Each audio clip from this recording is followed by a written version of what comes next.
आखिरकार AMM party के सामने आरजेडी के तेजस्वी यादव जी झुक ही गए।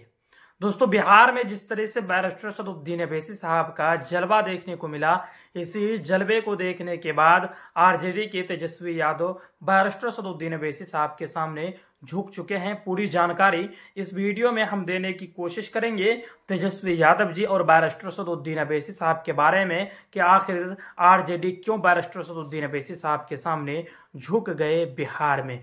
पूरी खबर इस वीडियो में बताएंगे, लेकिन उससे पहले आपसे एक छोटी सी रिक्वेस्ट करना चाहते हैं कि चैनल पर आप अगर नए हैं तो सबसे पहले आप लोग इस चैनल को करें सब्सक्राइब और बेल आइकन को जरूर दबाएं।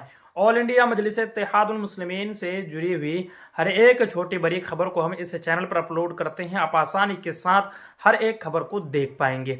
चलिए दोस्तों, बात करते हैं बिहार की राजनीति के बारे में। बिहार में बैरिस्टर सदुद्दीन अवैसी साहब को जिस तरह से 2020 विधानसभा चुनाव में धमाकेदार और शानदार जीत मिली थी 5 सीटों पर, उसके बाद एएमएम पार्टी के जितने भी कार्यकर्तागण हैं सभी में जश्न का माहौल था।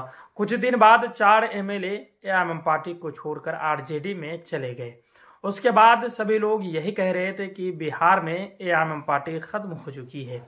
बिहार में एएमएम पार्टी की अब जो वजूद थी वह खत्म हो चुकी है, अब आगे नहीं बढ़ पाएगी। लेकिन बैरिस्टर सदुद्दीन अवैसी साहब के जो बिहार के प्रदेश अध्यक्ष जनाब अख्तरुल ईमान साहब वो अभी भी पार्टी में मौजूद है, तो उन्हीं के बदौलत आज बिहार में एएमएम पार्टी फिर काफी मजबूत हो चुकी है। पूरी तरह सीमांचल क्षेत्र में बैरिस्टर सदुद्दीन अवैसी साहब का घर और घर दोनों बन चुका है। जिस तरह से बैरिस्टर सदुद्दीन अवैसी साहब 2 दिवसीय जो रैली के लिए आए थे बिहार के सीमांचल क्षेत्र में, जब बैरिस्टर सदुद्दीन अवैसी साहब अपनी जनसभा को संबोधित करने के लिए पहुंचे थे तो लाखों की तादाद में भीड़ बैरिस्टर सदुद्दीन अवैसी साहब को सुनने और देखने के लिए पहुंचे थे। तीनों जनसभा में बैरिस्टर सदुद्दीन अवैसी साहब के लाखों के तादाद में लोग पहुंचे थे। उनमें सिर्फ नौजवान ही नहीं थे बल्कि बूढ़े बुजुर्ग जितने भी हैं सभी लोग मौजूद थे। और बैरिस्टर सदुद्दीन अवैसी साहब जो खिताब कर रहे थे वो ध्यान से सभी लोग सुन रहे थे। और जो माहौल है सीमांचल क्षेत्र का पूरी तरह से बन चुका है।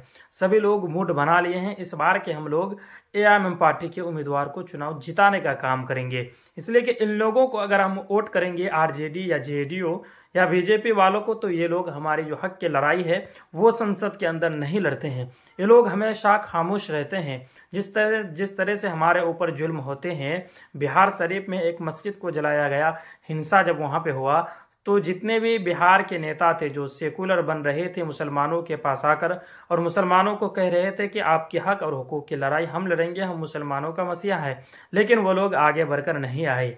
और एक ही वो शेर था जो बैरिस्टर सदुद्दीन अवैसी साहब और जनाब अख्तरुल ईमान साहब जो संसद के अंदर दहाड़ने का काम किया और अख्तरुल ईमान साहब बिहार विधानसभा के अंदर दहाड़ने का काम किया। तो इसीलिए पूरी तरह सीमांचल की जनता मन बना लिए हैं कि इस बार हम अपना वोट का सही इस्तेमाल करेंगे, अपनी वोट अपने ही पार्टी को देंगे। और इसीलिए यह नारा भी दिया है एएमएम पार्टी के बिहार के प्रदेश अध्यक्ष जनाब अख्तरुल ईमान साहब कि सब ने दिया है हमको चोट, अब अपनी पार्टी अपनी वोट। यानी पूरी तरह जितने भी मुसलमान हैं सीमांचल क्षेत्र में और दलित समाज और पिछड़े जाति के जो लोग हैं वो लोग अब बैरिस्टर सदुद्दीन अवैसी साहब को ही बिहार में चुनेंगे। और आरजेडी के तेजस्वी यादव जी अब कैसे झुकेंगे, तो आपको बता दूं कि जब सरकार गिरी थी महागठबंधन की बिहार में और वहीं पे नीतीश कुमार संग बीजेपी की जो सरकार बनी है बिहार में डबल इंजन की, तो वो सरकार बनने के बाद लालू प्रसाद यादव जी ये कह रहे थे कि हम सरकार गिरा देंगे।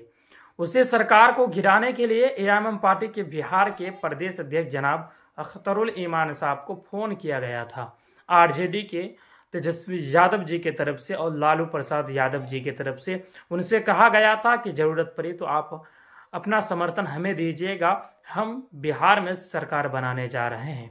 और एएमएम पार्टी के बिहार के जो प्रदेश अध्यक्ष हैं जनाब अख्तरुल ईमान साहब, उसने पहले भी कहा था कि आप लोग सरकार बनाइए, हम आपके समर्थन में हैं। लेकिन आरजेडी ने बैरिस्टर सदुद्दीन अवैसी साहब के घर को उजाड़ने का काम किया था, उनके 4 विधायक को तोड़ने का काम किया था। 4 विधायक को तोड़ा था जरूर, लेकिन आज उनके साथ ही फिर बिहार में खेला हो गया। उनके 3 विधायक जेडीयू में चले गए। आरजेडी कह रहे थे कि हम सरकार बनाएंगे, और जेडीयू के विधायक को तोड़ कर लाएंगे, लेकिन जेडीयू ही उनके विधायक को तोड़ने में कामयाब हो चुके हैं बिहार में। तो दोस्तों इस वीडियो को आगे आप लोग खूब शेयर करें। ऑल इंडिया मजलिस इत्तेहादुल मुस्लिमीन से जुड़ी हुई हर एक पल की अपडेट हम इस चैनल पर अपलोड करेंगे।